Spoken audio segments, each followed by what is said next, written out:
ओम नमः शिवाय। हर हर महादेव। नमस्ते दोस्तों, मैं श्वेता स्वागत करती हूँ आप सभी का आपके अपने चैनल कथा और भक्ति में। आज आप इस वीडियो में सुनेंगे सोमवार की व्रत कथा। सभी बोलो उमापति महादेव की जय। किसी नगर में एक धनी व्यापारी रहता था। दूर दूर तक उसका व्यापार फैला हुआ था। नगर के सभी लोग उस व्यापारी का सम्मान करते थे। इतना सब कुछ संपन्न होने के बाद भी व्यापारी बहुत दुखी था, क्योंकि उसका कोई पुत्र नहीं था, जिस कारण अपने मृत्यु के पश्चात व्यापार के उत्तराधिकारी की चिंता उसे हमेशा सताती रहती थी। पुत्र प्राप्ति की इच्छा से व्यापारी प्रत्येक सोमवार भगवान शिव की व्रत पूजन किया करता था और शाम के समय शिव मंदिर में जाकर शिव जी के सामने घी का दीपक जलाया करता था। उसकी भक्ति देखकर माँ पार्वती प्रसन्न हो गई और भगवान शिव से उस व्यापारी की मनोकामना पूर्ण करने का निवेदन करने लगी। भगवान शिव बोले, इस संसार में सबको उसके कर्म के अनुसार फल की प्राप्ति होती है। जो प्राणी जैसा कर्म करते हैं उन्हें वैसा ही फल प्राप्त होता है। शिव जी द्वारा समझाने के बावजूद भी माँ पार्वती नहीं मानी और उस व्यापारी की मनोकामना पूर्ण करने हेतु वे शिव जी से बार बार अनुरोध करती रही। अतः माता के आग्रह को देखकर भगवान भोलेनाथ को उस व्यापारी को पुत्र प्राप्ति का वरदान देना पड़ा। वरदान देने के पश्चात भोलेनाथ माँ पार्वती से बोले, आपके आग्रह पर मैंने पुत्र प्राप्ति का वरदान तो दे दिया, परंतु इसका पुत्र 16 वर्ष से अधिक समय तक जीवित नहीं रहेगा।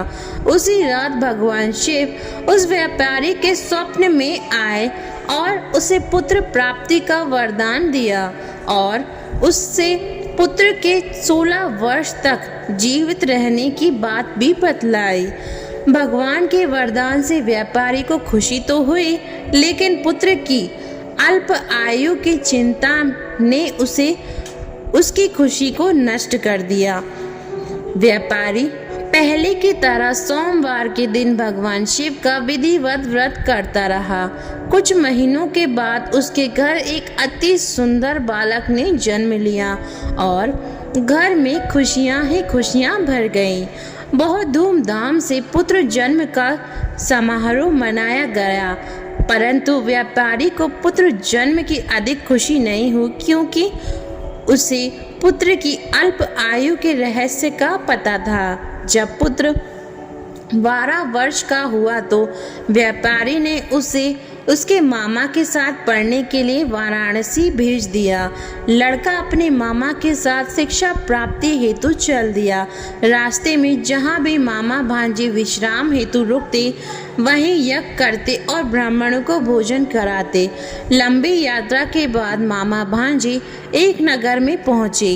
उस दिन नगर के राजा की कन्या का विवाह था, जिस कारण पूरे नगर को सजाया गया। निश्चित समय पर बारात आ गई, लेकिन वर का पिता अपने बेटे के एक आंख से काने होने के कारण बहुत चिंतित था। उसे भय था कि इस बात का पता चलने पर कहीं राजा विवाह करने से इनकार ना कर दे, इससे उसकी बदनामी भी होगी। जब वर के पिता ने व्यापारी के पुत्र को देखा तो उसके मस्तिष्क पे एक विचार आया।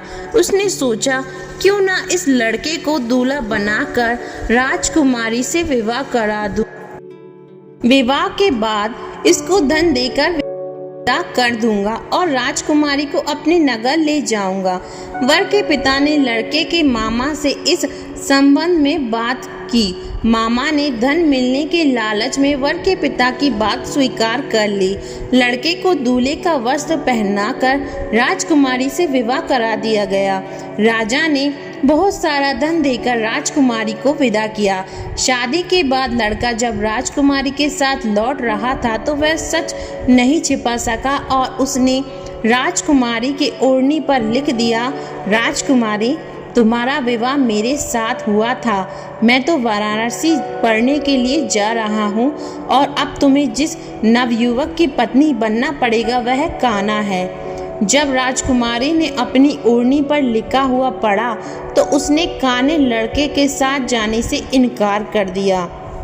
राजा को जब ये सब बातें पता लगी तो उसने राजकुमारी को महल में ही रख लिया। उधर लड़का अपने मामा के साथ बनारस पहुंच गया और गुरुकुल में पढ़ना शुरू कर दिया।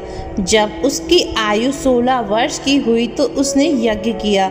यज्ञ की समाप्ति पर ब्राह्मणों को भोजन कराया और खूब अन्न वस्त्र दान किए। रात को वह अपने शयन कक्ष में सो गया। शिव के वरदान के अनुसार शयन अवस्था में ही उसके प्राण पखेरु उड़ गए। सूर्य उदय पर मामा मृत भांजे को देखकर रोने पीटने लगा। आसपास के सभी लोग एकत्रित होकर दुख प्रकट करने लगे। लड़के के मामा के रोने के विलाप करने के स्वर समीप से गुजरते हुए भगवान शिव और माता पार्वती जी ने भी सुने। माता पार्वती ने भगवान शिव से कहा, प्राणनाथ, मुझे इसके रोने के स्वर सहन नहीं हो रहे, आप इस व्यक्ति के कष्ट को अवश्य दूर करें। भगवान शिव ने माता पार्वती के साथ अदृश्य रूप में समीप जाकर देखा तो भोलेनाथ माता पार्वती से बोले, यह तो उसी व्यापारी का पुत्र है जिसे मैंने 16 वर्ष की आयु का वरदान दिया था। इसकी आयु पूरी हो गई है। माँ पार्वती ने फिर भगवान शिव से निवेदन कर उस बालक को जीवन देने का आग्रह किया। माता पार्वती के आग्रह पर भगवान शिव ने उस लड़के को जीवित होने का वरदान दिया और कुछ ही पल में वह जीवित होकर उठ बैठा। शिक्षा समाप्त करके लड़का मामा के साथ अपने नगर की ओर चल दिया। दोनों चलते चलते उसी नगर में पहुंचे जहां उसका विवाह हुआ था। उस नगर में भी यज्ञ का आयोजन किया। समीप से गुजरते हुए नगर के राजा ने यज्ञ का आयोजन देखा और उसने तुरंत ही लड़के और उसके मामा को पहचान लिया। यज्ञ के समाप्त होने पर राजा मामा और लड़के को महल में ले गया और कुछ दिन उन्हें महल में रखकर बहुत सा धन वस्त्र आदि देकर राजकुमारी के साथ विदा कर दिया। इधर भूखे प्यासे रहकर व्यापारी और उसकी पत्नी बेटे की प्रतीक्षा कर रहे थे। उन्होंने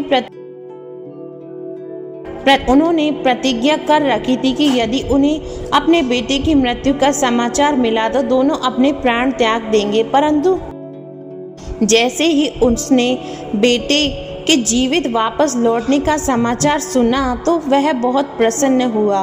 वह अपनी पत्नी और मित्रों के साथ नगर के द्वार पर पहुंचा। अपने बेटे के विवाह का समाचार सुनकर पुत्र वधू राजकुमारी को देखकर उसकी खुशी का ठिकाना ना रहा। उसी रात भगवान शिव ने व्यापारी के स्वप्न में आकर कहा, हे श्रेष्ठी, मैंने तेरे सोमवार के व्रत करने और व्रत कथा सुनने से प्रसन्न होकर तेरे पुत्र को लंबी आयु प्रदान की है। पुत्र की लंबी आयु जानकर व्यापारी बहुत प्रसन्न हुआ। शिव भक्त होने के तथा सोमवार का व्रत करने से व्यापारी की सभी मनोकामनाएं पूर्ण हुई। इसी प्रकार जो भक्त सोमवार का विधिवत व्रत करते हैं और व्रत कथा सुनते हैं उनकी सभी इच्छाएं पूरी होती हैं। हे भोलेनाथ, जैसे ही आपने इस व्यापारी की मनोकामनाओं को पूरा किया है वैसे ही आप सभी कथा सुनने वाले, कहने वाले और हुंकारा भरने वालों की मनोकामनाओं को पूरी करना। सभी बोलो उमापति महादेव की जय। हर हर महादेव। धन्यवाद दोस्तों कथा सुनने के लिए। ये थी सोमवार की व्रत कथा।